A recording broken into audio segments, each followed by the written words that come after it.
Well, new video evidence has emerged showing what our next guest believes is irrefutable evidence that Charlie Kirk was not shot from the front, but from the back. Jason Goodman from Crowdsource The Truth says Charlie Kirk was shot from behind using a low muzzle velocity projectile. He's willing to debate anyone, by the way, who thinks that he's wrong. So we are an open platform here at Redacted. We welcome all ideas and conversation. And we wanted to have Jason on the show so he could show us his evidence and have a dialogue with him. Jason, welcome back to the show. Thanks for having me back, Clayton. Good to see you again. My pleasure. My pleasure. Okay, so again, maybe we go back to for people who are just new to this story, I guess, like what is the official story, and then what does your evidence, you say, show us? Of course, the official story is that Tyler Robinson fired a high-powered rifle, 30-06 round, a supersonic rifle round that has a tremendous amount of kinetic energy. Everybody who is an expert in ballistics and hunting, which I am not, but all of the experts that I observe say this type of round would make a huge blowout, even in a much larger animal than a human. You shoot a deer in the neck. People have tested it on cow thighs and things like that. And there should have been a tremendous blowout in the exit wound. And so people have presumed that the small hole that we see in the front of Charlie Kirk's neck, that he bleeds out of in a very disturbing way in a lot of the videos that people have seen, that is an entry wound, because entry wounds from rifle rounds are small, exit wounds are large. And of course, we have a lot of people who have audio waveform analysis, acoustic triangulation, that they can do these so-called crack thump calculations where they're measuring the differential between the explosive charge that launches the projectile out of the gun and the sound of the bullet actually breaking the sound barrier. I'm also not a math expert. I can't directly challenge the calculations that experts make in that. I just don't do the math. But it's important to remember, Clayton, that whoever it is that did this, they have a lot of information about the public. In 1963, when John F. Kennedy was assassinated, we can debate on another day whether Abraham Zapruder was there by chance or planted there by the FBI. A lot of people have different opinions on that. But there was basically one guy that we know of in the crowd running silent film, 16 millimeter, 8 millimeter, whatever it was, even if there's 3 or 4 films. We don't have multiple high resolution audio recordings. People didn't have access to digital waveform analysis. All of these things are available today. So we saw a similar occurrence in Butler, Pennsylvania, in that there was an assassination attempt involving a high-powered rifle. And I believe it was Mike Adams, the health ranger. He was the first guy I saw. I didn't know anything about this type of crack thump triangulation analysis, but he did a very comprehensive video. And certainly now, most people know that that can be done. And if this is a complex conspiracy, we should anticipate that the conspirators would anticipate that public investigations would include this type of analysis, and they would want to bake into the cake, as it were, some method of fooling people who would do this analysis. And what I'm about to show you guys explains how that happened, explains why the shot did not come from the front. And I was just watching earlier today, Dr. Chris Martenson has a new video out where he's explaining more about what he thinks happened. He does rely in some of his research on the crack thump triangulation calculations, but he had a question that he couldn't answer that I'm going to answer for you, Clayton, and Natalie, and all of your viewers here today. All right. And, I should point out, yesterday, Rob O'Neill, the man who killed Osama bin Laden, is on the record now saying that right from the very beginning, none of it made sense to him. And he's shot people in the face. He's like, this story is not making... Anyway, I've never shot anyone in the face. So Rob O'Neill has a vast experience doing that. He knows all too well what that looks like. Okay, so let's walk through what you have here and what you say is irrefutable evidence that the shot did not come from the front. Yeah, and to be clear, I'm not saying that I know more than people who have that type of firsthand experience. I don't need to have firsthand experience shooting people or studying ballistics to just observe all of the professionals who do have that experience, Rob O'Neill, Chris Martenson, Zeb Boykin, all these other, Range Day, Bro, all of these guys who do have a lot of experience. I see the experts disagree, and that causes me to believe that we're looking at something novel. So let me show you this. This is the video that I am relying upon, and this is a composite image that I created in Adobe Photoshop. Now, to be clear, I didn't create any of these dots. These are all derived from original video frames from two different versions of the same video. Zeb Boykin is a U.S. Marine and now a citizen journalist, a YouTuber, a podcaster. And he came to my attention very early in this investigation. He was doing ballistic analysis and he went viral.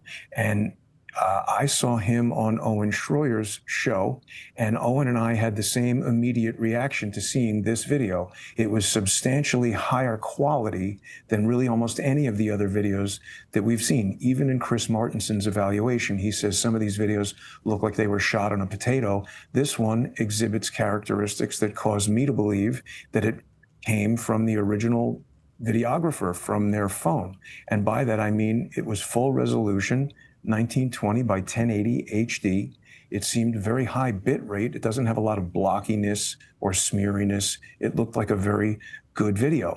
Now, when I contacted Zeb, I asked him to send me the video, and he did. And I began to interrogate it in some of the tools that I use, and there were some strange things that I observed about it. First of all, now we should point out, Jason, if our audience is new to you, your background is that you do this for a living. When you worked in Hollywood, frankly, you worked on major motion pictures in the visual effects department. So you know this stuff. I think you said you started using Photoshop when you were like in diapers, basically, right? 13 years old, yes.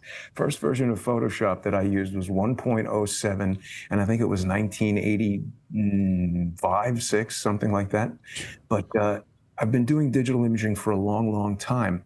And so that's exactly where my expertise lies. And again, experts, whether they're neurosurgeons, ballistic experts, or whatever, they're looking at all of this through the lens of distorted digital imagery. So the first step in this evaluation is we need to understand these digital videos and the digital images that we're looking at. So Zeb sent me this video, and the first thing I noticed was that it did not open in QuickTime Player on my Mac when I double clicked on it, just like a movie from your phone would.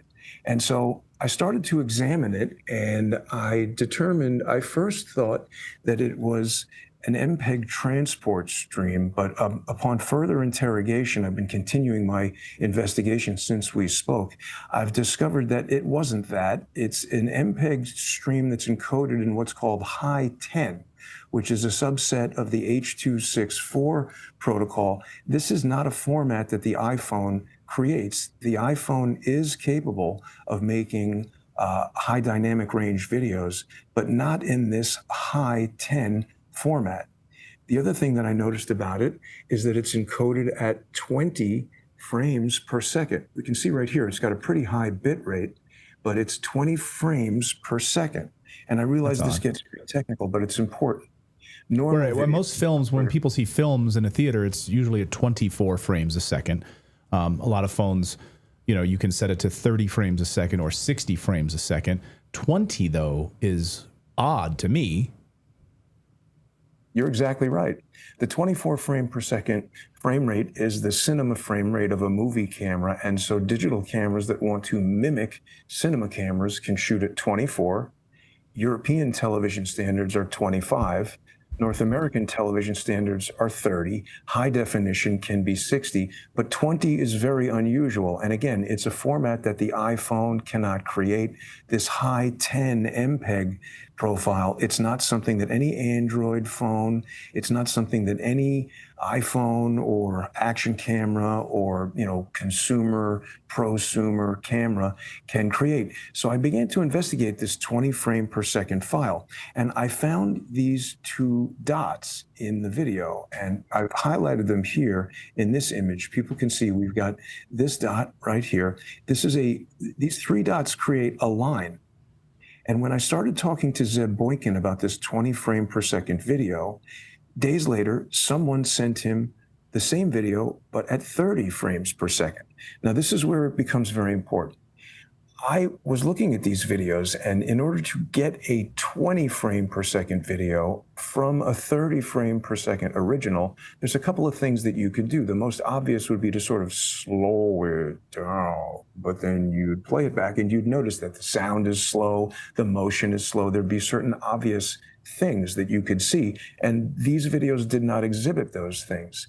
Another way you could do it is you could just drop 10 frames every second, but then you'd get this sort of jerky, juddery motion that also wouldn't look natural, and I did not observe that. The other thing you could do is a complex process called optical flow, but that also creates artifacts, and I didn't observe any of that. So when I was looking at the 30 frame per second video, that's where I found this third dot right here behind Charlie's head. Now, I want to be very careful to not show anything that's going to get us dinged on any of the platforms, but I'm going to switch to Adobe After Effects here, and I want to show people what I'm talking about in the difference between the 20 frame per second and the 30 frame per second video. So here we see the projectile right here. This is the second dot that I just showed everybody, and it's headed towards Charlie. Now, my allegation is that this originates in a video that was shot at 240 frames per second. In the 20 frame video, you see when I advance forward, can you guys see that very acute disturbance of his shirt? It almost looks like an invisible hand is pinching the collar and pulling it up. Can you guys see that? Yeah. It looks like someone's pinching it. Yeah. Yeah. And what I allege is happening right there is that this is a low muzzle velocity projectile, very likely a bullet fired from an air rifle or an air pistol traveling at 500 feet per second. And I arrive at that 500 feet per second number because I've applied this scale. Now, it would be a complex mathematical problem to actually measure the distance between these dots. But if we begin with the hypothesis that this video was shot at 240 frames per second, that gives us an original that is evenly divisible by 20 and by 30. If we divide a 240 frame video by 12 and use 1 out of every 12 frames, we get an even, smooth 20 frames per second. If we take that same 240 frame per second video and divide by 8, we get an even, smooth 30 frames per second. But we're using 1 out of every 8 or 1 out of every 12, and that results in a different set of frames being used to make up each video. That's how I got this third dot. But we certainly know, even with my simple mathematical skills, that 3 dots make a line. And this is a line traveling directly toward Charlie's head. The next frame of the video, he's been hit, and it comes out the front of his neck, and it catches on the shirt collar. It's lost so much of its kinetic energy traveling through his body that when it hits the shirt collar, it pulls and stretches the shirt quite dramatically. I'm going to switch right now to the 30 frame video. So here we have different frames from the 30 frame video, and we see there is the third frame of the projectile. It hits him, and we see that disruption. Now this is recompressed. You can see it's much lower quality, lower bit rate than the 20 frame video. And right. So now you see a different kind of disruption of the shirt. I think what's happening is this projectile is sort of moving around inside his shirt. It's been caught by the shirt like a net. And now the shirt, when the fabric relaxes, it goes back down the shirt, and it's kind of, falling out the bottom of his shirt as he's shot. And then in the next frames, we see this exit wound out the front of his neck. Remember, people, the experts are disagreeing. Is this an entry wound or an exit wound? Well, an exit wound from a supersonic rifle round, which has a tremendous amount of kinetic energy, would create a big explosive blowout and a lot of material. So if he was shot from the front, it's pretty implausible by most experts' estimation that his spine could stop a bullet. Now, a lot of people say, oh, bullets do strange things when they enter the body. And again, I don't have the expertise to personally evaluate that. I'm taking their word for it. But what I believe is happening is this low muzzle velocity projectile is hitting him just below the base of his skull. And this is where we can answer Dr. Martin's question. It hits just below the base of his skull, where it damages his spinal cord, causing that involuntary reaction. I forget the medical term that he used, but it's severe brain trauma that he's talking about. And that happens instantly, causing Charlie's arms to go up and his fists to clench. It pops out the front of his throat, goes down the shirt, and he's immediately dead because it's ruptured his carotid artery and his jugular vein. And just to get to the speed that I've derived, so I've introduced this arbitrary scale, and it doesn't matter if these are feet, inches, meters, these are units per video frame. And what we see here is, we know that Charlie Kirk is about 6'4", and he's seated, so we're seeing about 3 feet from seat to the top of his head. And I asked ChatGPT, if a projectile were fired by a gun that could travel 500 feet per second, which is the muzzle velocity of something that I've found out about called a B&W M50. I'm told this is the most powerful air pistol available, and this thing launches projectiles at approximately 500 feet per second. So if a projectile was shot out of that gun or something very similar towards Charlie Kirk from close range, it could certainly be fatal. And ChatGPT tells me at 500 feet per second, if photographed at 240 frames per second, the projectile would move approximately 2.08 feet in 1/240th of a second. And these 3 dots are very close to equidistant. Given that Charlie, we're looking at about 3 feet of Charlie here, it looks to me like 2 to 2.5 feet between each of these. And this is the empirical evidence that this is a projectile fired at Charlie. Now, before we get questions from people are going to say to me, but wait a minute, Jason, I've looked at that 20 frame per second video, and there's a problem because it looks like this projectile is moving away from Charlie. This one appears first in the sequence, and this one appears next. So it's moving in reverse. And we can actually even look at that. We'll go back to After Effects over here for a second, and let's look at our 20 frame per second video. So we can see as we zoom out, Charlie's been hit, and here is that first position of the projectile. If I reverse the video 1 frame, there's the projectile there. As we move forward, that projectile appears to be moving back. But here's where it's important to understand video compression technology. MPEG uses interframe compression, meaning it's not just measuring pixels within the image. Here I'm sitting in a simulated room, and my hands are moving, my mouth is moving, but nothing in the background is moving. So the video compressor that's sending my video to you over the internet is not updating these pixels around here in the ceiling or in this background image of the Empire State Building there. None of that stuff is updating from frame to frame. My hands are, my mouth is. When we introduce something into a motion video, particularly one that's been transcoded and recompressed as this one has, as evidenced by that file I showed earlier with the 20 frame per second and giving us all the information about the file. This has been recompressed to a format that could not have been produced in an iPhone. What happens is, while the video is encoded, there is an algorithm that tracks moving pixels. And when it's my hand or it's a car or something moving along, it can track that very easily.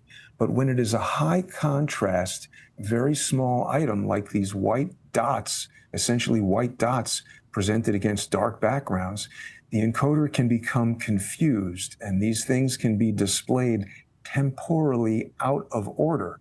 And I allege that that is what's happening, that this dot, if we could get the original 240 frame file, we would see it first here, then here, then here, then it hits the back of his skull, deflects downward approximately 19 degrees, comes out his throat after destroying his spinal cord and killing him, gets caught in the shirt, goes down the front of the shirt, and that's it. Oh, sorry, one more thing before we go to questions, because people are going to say, no, Jason, acoustic analysis, we have crack thump. How did that supersonic sound get there? An air gun doesn't make supersonic sound. And I want to be clear, everything I'm saying is my opinion. Clayton and Natalie don't necessarily support anything that I'm saying, and I'm not implicating this company or any other company. I'm just demonstrating these products as examples of technology that exists. There's something called Digital Trigger Technologies that sells the Digi Trigger. And this is an item that you can put into your gun. It replaces an AR-style trigger, and inside this handle, it has a digital programmable component. And again, I'm not an expert, but I've watched videos made by the inventor of this product, and he says you can program it, if you're a sniper, to pull the trigger in a certain way, I guess a light touch for a sniper. You can also program it so one pull of the trigger fires the bullets twice, or one pull of the trigger fires continuously. The developer of this product in the videos cautions people to follow the law in the state that they're in. But the point is that digital trigger allows you to program the gun to do a lot of things. Now, what I am an expert in from doing visual effects, like bullet time in the Matrix, where lots of cameras are programmed to fire sequentially in very precise timing, or in 3D cinematography, where cameras need to fire very precisely. I know if you have one digitally triggered thing, you can very precisely time two things to be simultaneously triggered. So if someone was in this tunnel behind Charlie while he was being shot, and I don't know if people have seen that video, but there was a tunnel, sort of an underpass there behind where he was seated. And if someone were standing in that tunnel with the air rifle, they could pull a digital synchronized trigger and it could simultaneously fire a supersonic rifle on the building far away. Now, I'm not saying that this person is the shooter, but here we are looking at the other side of the tunnel. This is Charlie's tent over here. He's seated right here to the left of this woman's hat.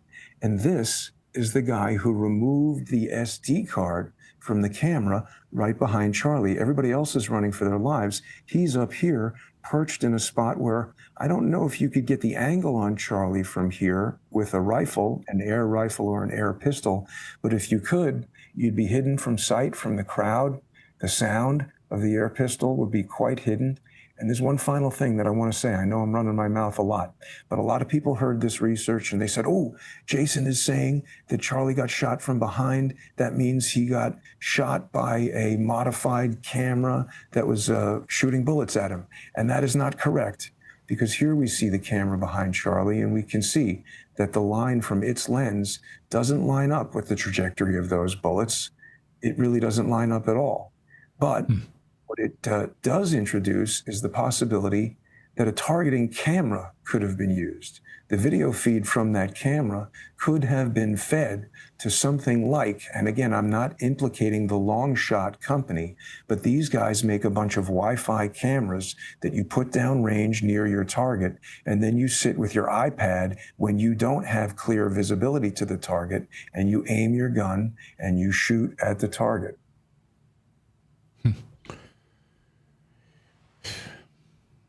It's remarkable. I mean, I have so many questions. I know our audience has so many questions. But I guess to bottom line it, you don't believe that he was shot from the front based on the video evidence that you're saying here. You've put this out there for anyone that wants to debate you. Has anyone come forward that says they want to try to refute what you found here? No. And in fact, when I started publishing this on my X account at JG_CSTT, I put a challenge up. And this is not a bet. This is not a sweepstakes. I'm just saying, Just like I would hire a freelance photographer and pay them for their photography, I'm willing to pay $100 to anyone who can refute the facts that I've just laid out. And X has started putting this content warning, saying that this is sensitive content. And now everything I post gets this sensitive content warning, and people can't see whatever it is that I'm posting. I even posted a thing saying that they've removed one of the sensitive content posts, and that got a sensitive content warning. I'm talking here about H.264 video, and that's got a sensitive content warning. So I think this information, I can't say why, but it's being suppressed.